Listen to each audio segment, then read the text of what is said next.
Halo pemirsa, kembali lagi bersama kami.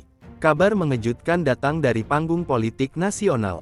Tokoh senior Amin Rais dikabarkan akan dipolisikan terkait pernyataannya mengenai Sekretaris Kabinet Teddy Indrawijaya. Menanggapi hal ini, pakar hukum tata negara Reflay Harun angkat bicara dan memberikan kritik tajam, terutama kepada Kementerian Komunikasi dan Digital. Reflay Harun menilai bahwa rencana melaporkan Amin Rais menggunakan UU ITE adalah sebuah kekeliruan besar. Menurutnya, pihak Komdigi seolah tidak membaca atau memahami putusan Mahkamah Konstitusi. Reflay menegaskan bahwa berdasarkan putusan MK, lembaga kepresidenan, kepala negara, maupun pejabat negara tidak bisa menggunakan pasal-pasal dalam UU ITE untuk melindungi diri dari kritik.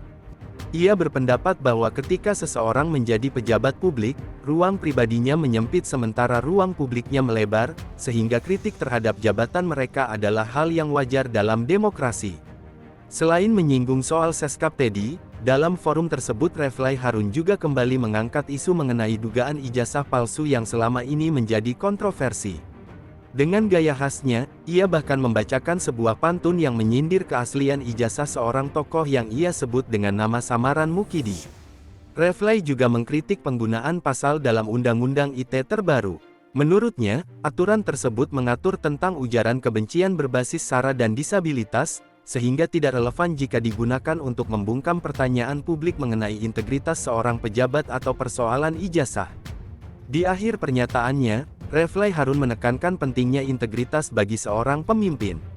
Ia menyatakan sikap pribadinya yang tidak percaya pada pemimpin yang meraih kekuasaan dengan cara-cara yang dianggapnya curang, dan memilih untuk tetap berada di luar pemerintahan sebagai pengkritik yang objektif. Hingga saat ini, publik masih menunggu bagaimana kelanjutan dari rencana pelaporan tersebut dan bagaimana tanggapan resmi dari pihak-pihak terkait. Demikian informasi yang dapat kami sampaikan. Tetaplah bersama kami untuk berita terbaru lainnya. Selamat datang Pak Amin Rais. Ada salam dari Teddy Indrawijaya Pak.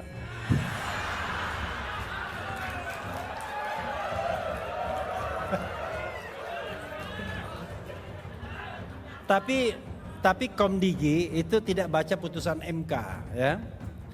Putusan MK itu mengatakan yang namanya lembaga kepresidenan, kepala negara, kepala pemerintahan itu tidak bisa menggunakan pasal-pasal Undang-Undang ITE untuk melindungi dirinya. Karena ada Pak Amin Rais, saya belok sedikit ya kan. Gitu. Kenapa? Karena yang boleh itu adalah ya manusia-manusia, tapi lembaga, kepala negara, pejabat negara itu nggak boleh.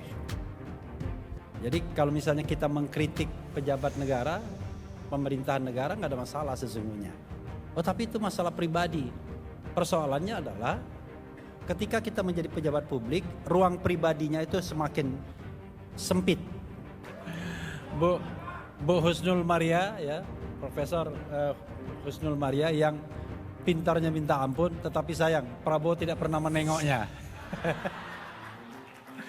Padahal 2019 saya berhadapan dengan, bukan 2019, 2014. Saya berhadapan dengan Bu Husnul. Saya mendukung Jokowi, beliau mendukung Prabowo Subianto. Alhamdulillah, semua kita salah. Jadi beliau salah, saya juga salah gitu ya. Dan terakhir rupanya ada Bang Kaban di sini juga. Oh Bang Kaban masih tetap Partai Umat ya.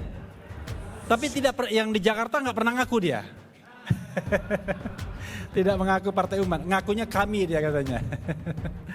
Ya, saya mau bicara dua hal yang besar. Pertama, report saya mengenai ijazah, ya. Kita ngomongnya begini-begini aja ya, nggak usah ngotot-ngotot ya.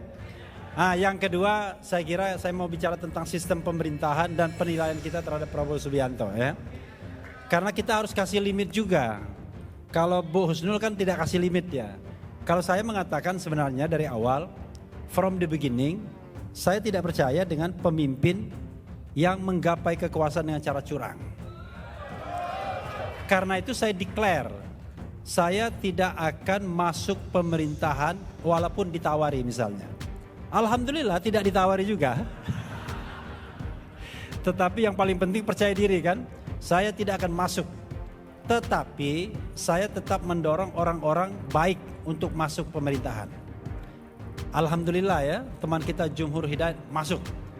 Tetapi apakah dia tetap baik, stay orang baik setelah di dalam? Nah, kita nanti lihat buktinya.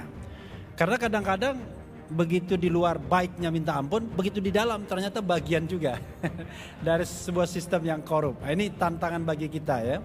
Karena itu bagian dari rekomendasi nanti. Apakah kita memberikan waktu pada pemerintahan Prabowo atau kita sudah harus bersikap? Oke. Saya mau report dulu mengenai ijazah palsu ya. Ijazah asli atau palsu? Saya ada pantun. Pantunnya adalah nanti bilang cakep ya. Bocil-bocil main tali. Main talinya dengan sapu lidi. Aku kira ijazahnya asli. Ternyata punyanya Mukidi. Selamat datang Pak Amin Rais. Ada salam dari Teddy Indrawijaya Pak.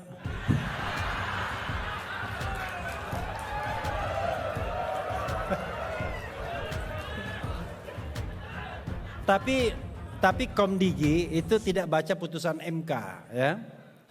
Putusan MK itu mengatakan yang namanya lembaga kepresidenan, kepala negara, kepala pemerintahan itu tidak bisa menggunakan pasal-pasal undang-undang ITE untuk melindungi dirinya. Karena ada Pak Amin Rais, saya belok sedikit ya kan. Gitu. Kenapa? Karena yang boleh itu adalah ya manusia-manusia, tapi lembaga, kepala negara, pejabat negara itu nggak boleh. Jadi kalau misalnya kita mengkritik pejabat negara, pemerintahan negara nggak ada masalah sesungguhnya. Oh tapi itu masalah pribadi. Persoalannya adalah ketika kita menjadi pejabat publik, ruang pribadinya itu semakin sempit. Yang ada ruang publiknya semakin besar. Tapi kalau kita bukan pejabat publik, ruang pribadinya masih besar. Tapi ruang publiknya juga ada. Seperti saya misalnya ruang publiknya ada karena saya podcaster misalnya. Bu Husnul pembicara publik. Makanya kadang-kadang diserang kiri kanan, gak apa-apa. Itu kan konsekuensi jadi person in public. Bukan man in public, person in public. Bu Husnul ya. Allahu Akbar. Jadi gak apa-apa sebenarnya. Nah coba Komdigi dia tidak paham. Apalagi menggunakan pasal 28 ayat 2 Undang-Undang ITE 1/2024 yang juga dikenakan kepada ijazah palsu ini. Gak bisa juga. Karena undang-undang itu bicara tentang ujaran kebencian yang berbasis suku, agama, ras. Ya kan? Kemudian ada disabilitas mental, fisik dan lain sebagainya dan lain sebagainya. Jadi ini kan masa kita mempertanyakan soal Teddy Indrawijaya tiba-tiba kita bicara mengenai soal suku, agama dan lain sebagainya. Enggak, ya. Ini bicara tentang soal integritas, soal hal-hal yang sebenarnya patut ditanyakan. Tetapi nanti kita berhadapan di pengadilan. Sontoloyo saya bilang. Kenapa? Karena ini sidang pidana, kecuali perdata, di mana ada equal party 1 lawan 1. Dan itu dihindari terus oleh Jokowi. Dihindari terus. Patternnya Jokowi baik dulu maupun sekarang. Ada orang itu. Memang benar Joko Widodo namanya. Pertanyaannya adalah ketika Mukidi mau jadi wali kota atau jangan-jangan sebelum wali kota ya. Ada kebutuhan bekerja dan lain sebagainya, kita nggak tahu persis. Kemudian bisa jadi kemudian ijazah itulah yang dipakai. Tapi persoalannya adalah ini kan ijazah sarjana muda. Ini sekali lagi hipotesis ini ya. Ini ijazah sarjana muda. Bagaimana kemudian kalau saya pengen jadi insinyur misalnya, maka harus ada spesimen yang ijazah penuh. Maka spesimen ijazah penuh dipakai sebagai landasannya, tapi fotonya menggunakan foto yang ada ini. Karena mencari foto masa lalu emang gampang. Ada nggak kira-kira yang sarjananya tahun 85 dan kita punya pas fotonya masih sekarang? Nggak ada. Saya pun nggak bisa lagi mendapatkan pas foto dari tahun itu misalnya.